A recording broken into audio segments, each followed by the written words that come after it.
하나님의 영광을 바라보는 기쁨이 크다라는 말씀을 함께 시편 63편을 통해서 나누기를 원합니다. 이제 저희가 시편 말씀을 나눈 지 4주가 되었습니다. 여러분 잘 아시겠지만 제가 예전에 그 에스라서 말씀을 전할 때에는 그야말로 순서대로 읽어 나아가면서 에스라서 말씀을 전체를 이렇게 바라보았던 설교 시리즈도 나눴고요. 또 그 사이에 우리 7가지 표적의 말씀, 요한복음 말씀을 보면서 그 주제에 맞는 말씀들을 함께 살펴보았습니다. 그리고 시편은 무려 150편이나 되는 시의 이렇게 시집입니다. 그래서 그렇기 때문에 그것을 하나씩 다 볼 수는 없기 때문에 저는 하나님의 기쁨을 나타내는 그런 시들을 찾아서 그 본문을 정해서 서로 다른 모양의 기쁨들이 어떤 기쁨들이 있는지에 대해서 나누고 있고, 오늘은 하나님의 영광을 바라보는 기쁨이라는 주제로 말씀을 나눠보기를 원하는데, 오늘의 시는 누가 썼을까요? 63편. 제가 그거를 정해서 한 건 아닙니다. 다윗의 시를 해야지라는 건 아니고요. 제가 이 표제어를 읽기 전에 말씀을 먼저 읽어보고 은혜를 받으면은 이걸 전해야 되겠다 하고 정하는데, 오늘도 공교롭게도 다윗의 시입니다. 누누이 말씀드렸지만 다윗은 인생에 여러 어려움들을 겪었지만 그 가운데에서 하나님을 찾고 하나님께 큰 기쁨을 받았던, 기쁨으로 가득 찼던 삶을 살았던 인물이었습니다. 그래서 지난번에 함께 나눴던 말씀에서는 바로 그 사울 왕에게 쫓겨서 목숨이 이제 위험한 상황에서 도망갔을 때 쓴 시였다라고 한다면, 오늘 말씀, 오늘의 표제어를 한번 읽어볼까요? 이게 초록색 글씨 제 성경에는 되어 있는데 63편 옆에 다윗의 시 유다 광야에 있을 때에 라고 이야기를 합니다. 근데 이 시는 어떤 상황 가운데 쓴 시냐면, 다윗의 아들인 압살롬, 셋째 아들 압살롬이 다 반역을 합니다. 아버지가 왕자리에 올랐고 아주 나라가 평화롭게 잘 통치되어지고 있었는데, 압살롬이라는 아들이 저 아버지를 죽이고 내가 왕이 되겠다라는 그런 상황 가운데에서 또 그래서 아버지는 갑작스러운 그런 상황에서 도망가는 그런 일들이 벌어지게 되었고, 오늘 말씀 표제어처럼 광야의 도망을 가서 그곳에서 생활을 하게 됩니다. 다윗은 광야에서의 생활을 오래 한 사람입니다. 말씀드렸다시피 사울에게 쫓겨서 광야 생활을 하였던 적도 있었고, 또 아들에게 이번에는 쫓겨서 광야 생활을 하게 되는 그런 일들이 벌어지게 됩니다. 많은 그 성경학자들이나 또 이 말씀을 통해서 이렇게 설교하는 목사님들의 이야기를 들어보면은 그 다윗의 고통이 얼마나 컸을까에 대한 이야기들을 많이 합니다. 아들에게 배신당하고, 예? 내가 낳은 자식, 그리고 내가 잘 키워준 자식이 내가 가진 것 때문에 나의 그 왕권을 노려서 나를 공격하고 나를 죽이려고 한다면 그것이 얼마나 슬프겠는가 이야기를 하는데, 다윗은 정말 힘든 상황에 있었음을 우리는 생각할 수가 있습니다. 인간적으로 생각할 수 없는 그런 고통을 가지고, 정말 그런 고통을, 그런 상황을 경험한 인간이 이 역사상에 몇 명이나 있을까요? 정말 몇 안 되는, 아마 거의 없으리라고 생각이 되는데, 그런 어려운 상황 가운데에서 오늘 시편이 또한 쓰여졌다라는 것입니다. 그런데 제가 가장 좀 주의 깊게 살펴보고 싶은 구절은 바로 7절의 말씀입니다. 7절의 말씀을 함께 먼저 볼까요? 7절의 뒷부분에 보시면은 그들이, 죄송합니다. 64절이군요. 제가 본 거 4장이군요. 내가 주의 날개 그늘 아래서 즐겁게 부르리이다. 이렇게 7절 말씀을 보시면은 다윗이 고백을 합니다. 도대체 이 어려운 상황 가운데에서 무엇이 다윗으로 말미암아 이렇게 주님의 날개 그늘 아래에 있어서 저는 즐겁습니다. 정말 어찌 보면 인간적으로 이해를 할 수 없는 그런 일들이라고 생각을 하실 수도 있을 것입니다. 다윗은 이미 이 시를 쓸 때에는 인생의 후반부를 살고 있었던 그런 사람이었습니다. 전반부에서는 이제 왕이 되기 전까지의 그런 삶을 살았는데, 그 삶 자체가 매우 어려운 그런 삶 가운데에서 하나님을 의지하고 하나님을 통해서 왕이 되는 그런 일들을 경험하게 되었죠. 그리고 오늘은 이제 산전수전 다 겪고 왕이 되었는데, 또 그에게 정말 편한 일들이 계속 일어나는, 좋은 일만 일어나는 것이 아니고 이런 어려운 가운데에 처하게 되었지만, 그 가운데에서 다윗은 내가 하나님의 그늘 아래, 날개 아래에 있기 때문에 이렇게 주님 안에 즐겁게 노래 부릅니다라고 고백을 하는 모습을 볼 수 있습니다. 소위 요새 말로 멘탈이라고 하죠. 멘붕이 올 수도 있는 상황인데 어떻게 다윗은 이런 멘탈을 가질 수 있었을까? 어떻게 이런 평정심을 가지고 하나님을 찬송할 수 있었을까? 나 같았으면은 하나님을 원망하고 하나님 도대체 왜 저런 아들을 주셔서 그랬습니까? 이야기할 수도 있겠지만 오늘 다윗은 그렇지 않다라는 것입니다. 어찌 보면은 참 부럽지 않습니까?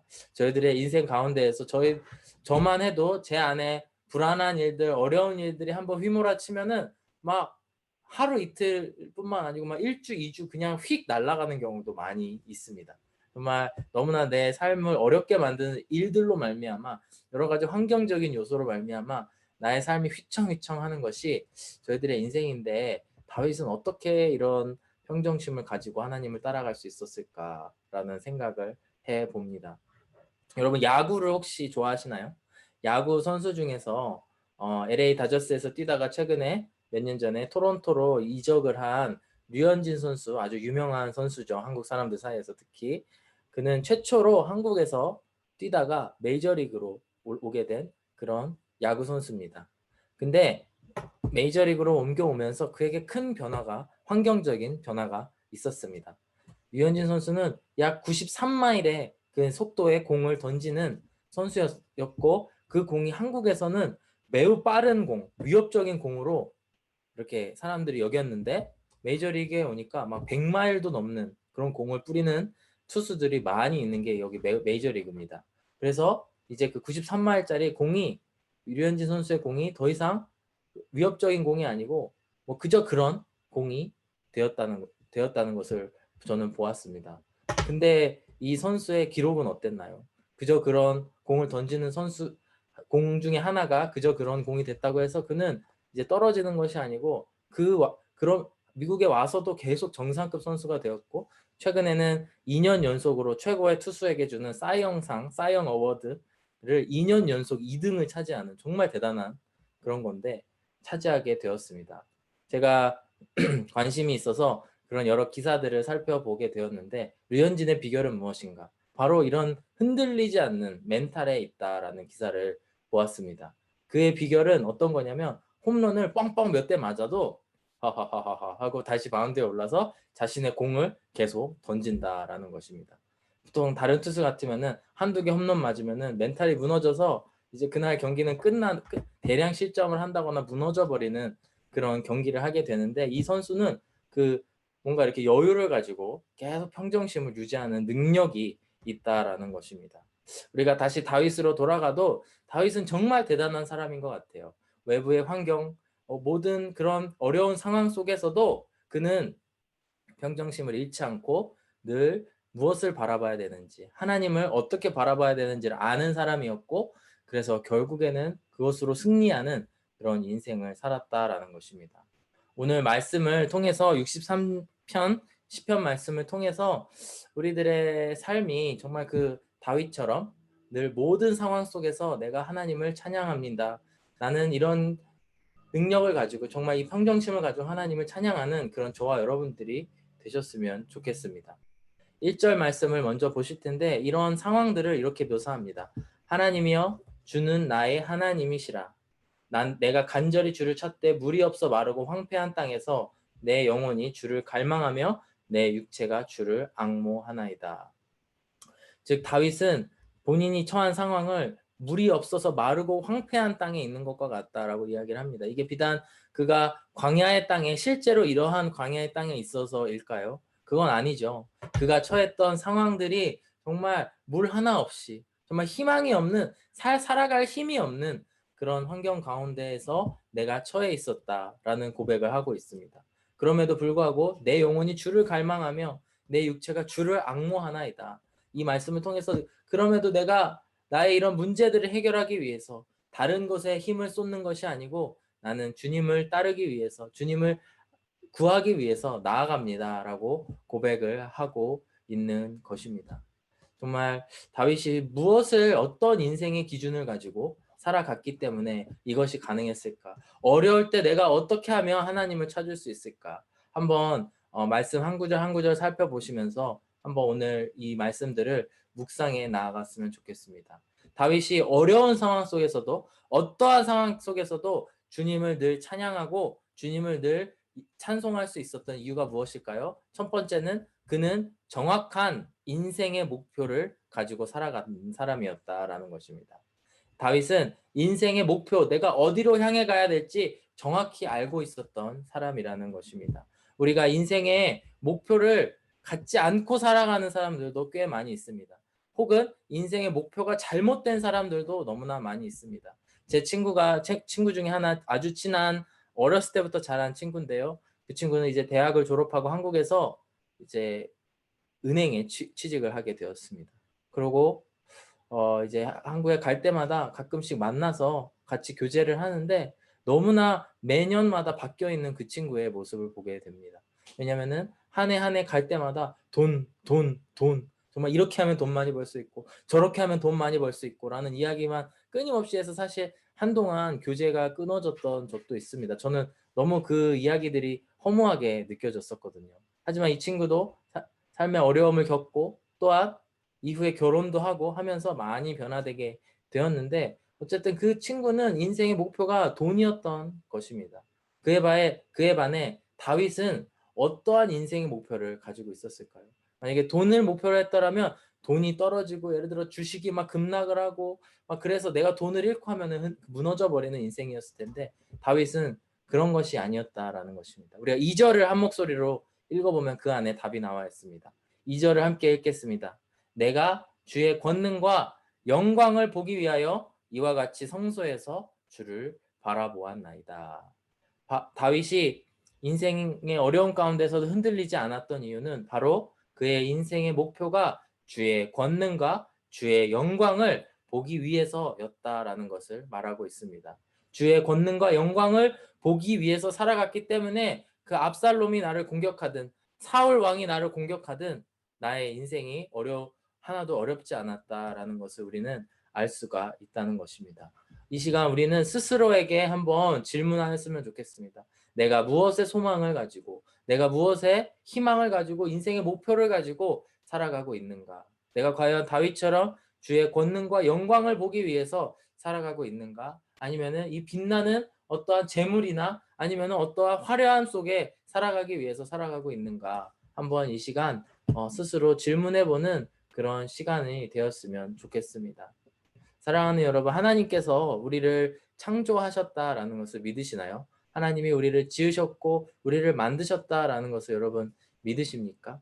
여러분 그걸 믿으신다면 한 가지 더 믿으셨으면 좋겠는데 하나님께서는 바로 여러분들 안에 여러 가지 계획을 가지고 만드셨다라는 것입니다.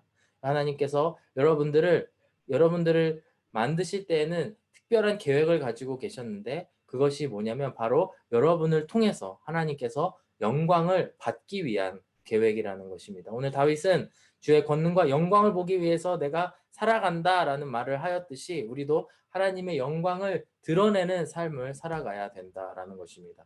요한 계시록 4장 11절 말씀해 보시면은 잘 들어보세요.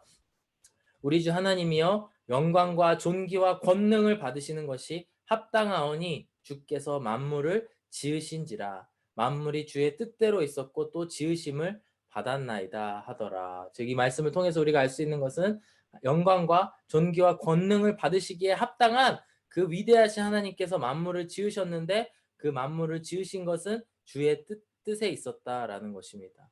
창세기 1장과 2장에서 보면은 하나님이 우리를 어떻게 만드셨는지에 대한 말씀들이 나옵니다. 가장 중요한 단어 중에 하나가 우리가 하나님의 형상대로 만들어졌다라는 것입니다. 하나님의 이미지대로 만들어졌다라는 것인데 우리가 하나님의 형상대로 만들어졌다는 것은 뭐냐면은 하나님께서 우리를 통해서 하나님의 모습을 보시기 위해서 만드셨다라는 의미도 있습니다. 바로 그것이 우리를 만드신 하나님의 목적이라는 것입니다. 우리가 주의 권능을 보고 주의 영광을 바라볼 때에 어떤 일이 벌어지냐면요. 그 하나님의 영광의 빛, 영광의 광채가 우리를 향해 비춰지게 됩니다. 그렇게 되면 우리의 그런 하나님의 형상된 모습을 통해서 그 빛이 여러분들 다른 사람들에게도 비춰주고 하나님에게도 비춰주고 하나님을 믿지 않는 사람들에게도 비춰지게 된다라는 것입니다. 그 반사된 빛들을 통해서 아마도 우리의 인생이, 우리의 살아가는 삶이 변화되는, 그리고 내 주위 사람들이 변화되는 그런 역사들이 일어날 줄로 믿습니다. 바로 우리의 인생이 이것이 돼야 된다라는 것입니다. 하나님의 영광을 구하고 하나님의 그 안에 변화되는 능력을, 권능을 구하는 것이 우리 인생의 목표가 되어야 합니다. 우리가 그럴 때에 하나님께서 우리의 인생을 또 붙잡아 주시는 건 붙잡아 주신과 동시에 우리가 어떠한 어려움을 겪게 되더라도 흔들리지 않는 그런 담대한 일들이 벌어질 줄로 믿습니다. 다윗은 바로 하나님의 영광을 쫓아갔던 사람이기 때문에 그 인생의 어려움이 하나도 문제가 되지 않았다라는 것을 이 시간 여러분들에게 전하고 싶습니다. 데살로니가 후서 1장 12절의 말씀을 보시면은 우리 주 예수의 이름이 너희 가운데서 영광을 받으시고 너희도 그 안에서 영광을 받게 하려 합니다. 바로 이것이 우리를 향한 하나님의 계획이십니다. 예수님의 이름 가운데에 하나님께서 영광을 받으시고 우리 가운데에 그 다음에 우리도 그 안에서 같은 영광을 받게 해주신 것이 바로 하나님의 은혜, 우리가 디저브 하지 않은 것들을 가지고 하나님께서 주시는 은혜인 줄로 믿습니다. 사랑하는 여러분, 우리가 하나님의 영광을 비추는 삶을 사시기를 간절히 소망합니다. 그로 말미암아 여러분들의 인생이 더 도덕적으로도 깨끗해질 수 있고 또 여러분들의 삶이 변화되고 더 선한 사람이 되어야 되는 줄로 믿습니다. 여러분들이 그 하나님의 영광을 위해서 선해지는 것이 아니고 영광을 비추기 위해서 받고 선해질 수 있는 그런 저와 여러분들이 되셨으면 좋겠습니다. 2절 후반부의 말씀을 보실 텐데 바로 이 영광을 보기 위해서 다윗은 어떠한 행동을 했을까요? 2절 후반부를 보실까요? 이와 같이 성소에서 주를 바라보았나이다 라고 이야기를 합니다. 내가 주의 권능과 영광을 보기 위해서 다윗은 성소에서 주를 바라보았다. 여러분 성소가 어디입니까? 잘 아시나요? 제가 에스라서 말씀을 하면서 여러분 저와 여러분들 한 사람 한 사람이 이제는 주님의 성전입니다. 우리가 주님의 성전이 되었을 때에 우리가 성전에 들어갈 수 있습니다. 라는 말씀을 여러분들에게 전했습니다. 바로 그 성전 이전에 성막도 있었는데요. 성막에서 그 안에 들어가게 되면 성소라고 하는 장소가 있습니다. 영어로는 sanctuary, 우리가 예배당을 보통 sanctuary라고도 부르죠. 아니면 the holy place라고 이야기를 합니다. 그 다음에 성소 안에 또 다시 한번 들어가게 되면은 그 안에 또 작은 공간이 있는데 거기가 바로 지성소, the holy of holies라고 불리는 그 장소가 있는데 바로 이 성소는 하나님의 임재하심, 하나님을 만나는 곳을 지칭하는 그런 곳이라고 할 수 있습니다. 그런데 다윗은 바로 이와 같이 성소에서 주를 바라보았나이다 라고 이야기를 합니다. 근데 아까 여러분 말씀드렸다시피 다윗은 지금 성소에 있으면서 이 시를 썼나요? 그렇지 않습니다. 아까 뭐라 그랬죠? 다윗은 광야에서 압살롬에게 쫓겨서 광야에 있을 때 이 시를 썼다라고 이야기를 합니다. 그렇다면 다윗은 어떻게 해서 내가 성소에서 주님을 바라보았나이다 라고 고백을 했을까요? 저는 이게 정말 다윗의 위대함, 다윗이 얼마나 하나님과 가까이 지냈는지를 알 수 있는 증거라고 생각을 합니다.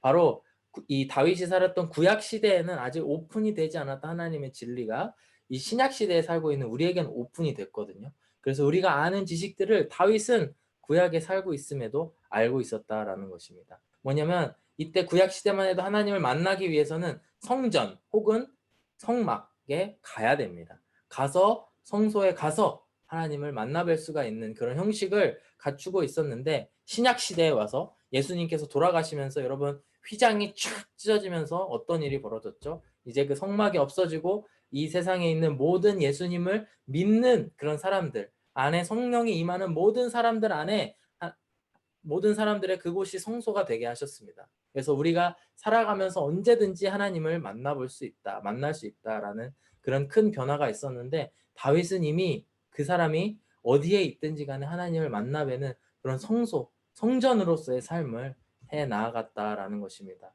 여러분 이런 찬양을 아십니까? 주 예수와 동행하니 그 어디나 하늘나라 어디서 들어봤는데 이러시면 안 됩니다. 오늘 첫 번째 찬양입니다. 저도 이 말씀을 준비하면서 이 찬양을 묵상했는데 정말 여러분 우리가 주 예수와 동행하면 그 어디는 하늘나라라고 이야기했듯이 우리가 언제든지 신약 시대를 사는 우리들은 하나님과 교제하고 싶으면은 하나님께 나아갈 수 있는 그런 특권을 우리들에게 허락해 주셨습니다.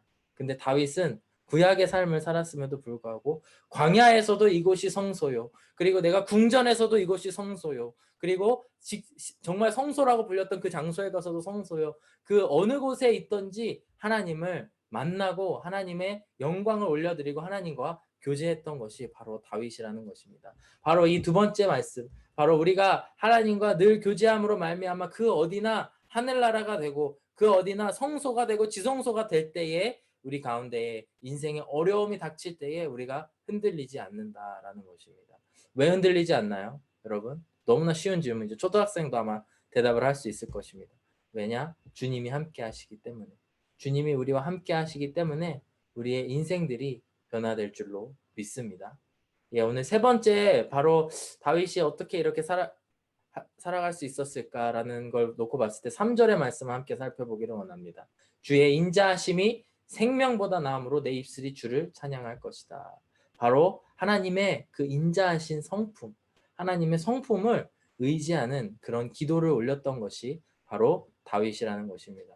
지난주에도 하나님의 긍휼하심, 하나님의 사랑 많으신 성품에 대해서 우리가 살펴보았습니다. 그래서 우리가 기도할 때에 사랑의 주님, 긍휼의 주님, 저에게 사랑을 주시고 긍휼을 내려 주시옵소서라는 기도를 해야 된다라고 말씀을 드렸습니다. 우리가 시편 말씀을 묵상할 때에 우리가 배울 수 있는 점이 무엇이냐면 바로 하나님이 어떤 분이신지에 대해서 알 수 있다라는 것입니다. 오늘의 말씀에서는 다윗이 이렇게 고백합니다. 주의 인자하심이 나의 생명보다 낫다. 바로 하나님과 그런 인자하신 하나님과 성소에서 교제할 때에 정말 내 생명보다 낫다. 이게 무슨 뜻이겠습니까? 저는 이렇게 해석을 합니다. 아, 주님의 인자하심이 너무 커서 여기서 죽어도 된다. 주님, 제가 여기서 그냥 하나님 나라 가고 싶습니다. 라는 고백이라고 생각이 됩니다. 정말 사랑하는 여러분, 주의 인자하심을 경험하는 정말 이 뜻이 얼마나 큰 뜻인지 이해해 보셨으면 좋겠습니다. 광야의 그 어려운 상황 속에서도 하나님의 인자하심을 의지하면서 나아가시는 저와 여러분들이 되셨으면 좋겠습니다. 우리가 시편을 통해서 알 수 있는 것은 바로 이런 하나님의 성품이라는 것입니다. 하나님이 이렇게 인자하시구나, 이 인자하심이 생명보다 나았구나, 이런 거를 알 수 있는 바로 이런 말씀이 시편인데요. 저는 인간관계랑 하나님의 관계와도 어느 정도 평행관계가 있다고 생각을 합니다. 여러분, 어떤 사람하고 인간관계 혹은 연애를 한다고 치면 연애관계를 맺는다고 쳐도 여러분 혹시 상상이나 이론만으로 저 사람은 이렇게 생겼으니까 이럴 거야. 저 사람은 저렇게 행동하니까 이럴 거야. 라고만 해서 상상과 이론만으로 그 사람을 알 수가 있나요? 그렇지 않죠. 직접 교제를 하고 직접 그 사람을 만나고 이야기를 해봐야지 그 사람을 알 수가 있습니다. 저도 이제 결혼한 지 2년이 조금 넘게 되었는데 저는 이제 소개를 받아서 이제 결혼을 하게 되었습니다. 근데 제가 포트워스에 살 때 2시간 떨어져 있는 곳에 아내가 있었기 때문에 사실 자주 만날 수도 없는 그런 상황이었습니다. 근데 감사하게도 저희들에게는 페이스타임이라는 게 있었습니다. 그래서 그걸로 했는데 저와 아내는 되게 이렇게 살아가는 패턴이 비슷한 사람이어서 어쩌다 보니까 매일 9시에 하루 일과를 각자 마치고 9시에 와서 1시간, 2시간 이렇게 통화하는 일들이 이게 레귤러하게 이런 일이 이뤄지게 되었고, 그래서 실제로 처음 만나기 전까지 열흘 동안 함께 페이스타임으로 10번 정도 10시간 넘게 이렇게 통화를 하게 되었는데, 직접 만났을 때에는 마치 처음 만난 사람이 아닌 것처럼 이미 알고 있는 사람들이었던 것처럼 되게 친한 사람을 만난 것과 같은 그런 일들이 일어나게 되었습니다. 우리의 신앙도 정말 마찬가지인 것 같습니다. 현재를 사는 우리가 하나님을 직접 만나지는 못하잖아요. 우리가 하나님을 직접 만나뵈는 그 하나님을 직접 대면할 수 있는 그 일은 마지막 때에 일어날 일들이라고 성경은 말씀을 합니다. 우리가 지금 이 세상을 살아가고 있을 때에는 하나님을 직접 뵐 수는 없고 하나님의 주신 여러 가지 통로, 자연을 통해서 하나님을 바라본다든지 아니면 하나님의 말씀을 통해 바라본다든지 여러 가지 그런 모습들을 통해서 하나님을 배워 나아갈 수 있습니다. 마치 직접 만나기 전에 페이스타임으로 교제했던 그런 시간들이와 비슷하다고 생각을 합니다. 그런데 마치 그런 여러 가지 비본질적인 것으로 불평불만하는 사람들이 많이 있는 것 같습니다. 페이스타임에 화질이 안 좋아서 이 사람을 못 만나겠어요. 아니면은 뭐 시그널이 안 잡혀서 저는 못 만나겠어요. 그런 말을 통해서 정말 그 관계를 어떤 마음에 드는 자매나 형제가 있는데 관계를 쌓아가지 않는다면 정말 어리석은 사람이라고 생각을 합니다. 반대로 그렇게 막 핑계를 대면서 교제를 원하지 않는다면, 관계를 쌓기를 원하지 않는다면, 그거는 저 상대방 여자나 남자가 마음에 안 드는구나 라고 생각을 할 수도 있겠습니다. 여러분, 우리가 이 코로나 시대를 살아가면서 하나님과 교제하는 시간을 늘려 나갔으면 좋겠습니다. 다윗은 정말 주님, 제가 이곳에서 성소를 모든 제가 살아가는 모든 곳이 성소입니다 라고 고백을 하였듯이 우리도 그 어느 곳에 있든지 하나님을 바라보고 하나님과 교제하는 시간들을 늘려나가면서 하나님의 성품, 인자하신 성품, 지난주에 만났던 긍휼하신 하나님의 성품을 배워 나아가시는 저와 여러분들이 되셨으면 좋겠습니다. 우리가 어려울 때에, 광야에 있을 때에 그 하나님의 말씀을 갈망하고 하나님과의 관계를 갈망하면서 악모하면서 나아갈 때에 하나님께서 우리에게 큰 은혜를 내려주실 줄로 믿습니다. 그래서 4절에서 다윗은 이렇게 고백을 합니다. 이러므로 나의 평생에 주를 송축하며 주의 이름으로 말미암아 나의 손을 들리이다. 정말 늘 어느 곳에 있든지 어려울 때에도 하나님께서 나의 손을 잡아주셨고 기쁠 때에도 나와 함께 해주신 그 인자하신 하나님이시기 때문에 제가 내 평생에 주를 송축하고 찬양하며 주의 이름으로 말미암아 나아갑니다. 마지막 5절을 살펴보실 텐데요. 5절에서는 또 이렇게 이야기를 합니다. 골수와 기름진 것을 먹음과 같이 나의 영혼이 만족할 것이라. 나의 입이 기쁜 입술로 주를 찬송하되 이야기를 합니다. 그 관계 가운데 나아갈 때에 우리의 영혼이 마치 골수와 기름진 것을 먹는 것과 같이 채워진다라는 것입니다. 저는 골수와 기름진 것을 먹는다 그랬을 때 딱 드는 생각이 뭐냐면요. 제가 좋아하는 텍사스 바베큐, 브리스킷 그 부분이 생각이 납니다. 아주 기름진 고기 그거 먹으면은 진짜 한 두 끼는 아무것도 안 먹어도 되잖아요. 정말 그런 고기를 먹은 것과 같이 하나님께서 우리를 채워주시고 우리 안에 정말 성령님으로 채워주셔서 정말 말 그대로 성령 충만하게 해주셔서 주님 더 이상 제가 이 광야를 살아가는 이 가운데에서 하나님 정말 더 이상 목마르지 아니한 그런 역사들이 일어나게 하여 주시옵소서. 나아가는 저와 여러분들이 되었으면 좋겠습니다.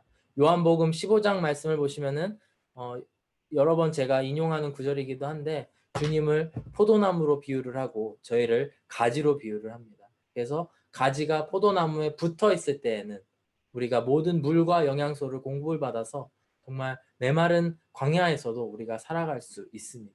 하지만 그 가지가 포도나무에서 떨어져 나아가는 순간 이제 그 가지는 죽어가는 그 순서를 밟아 나아갈 수밖에 없습니다.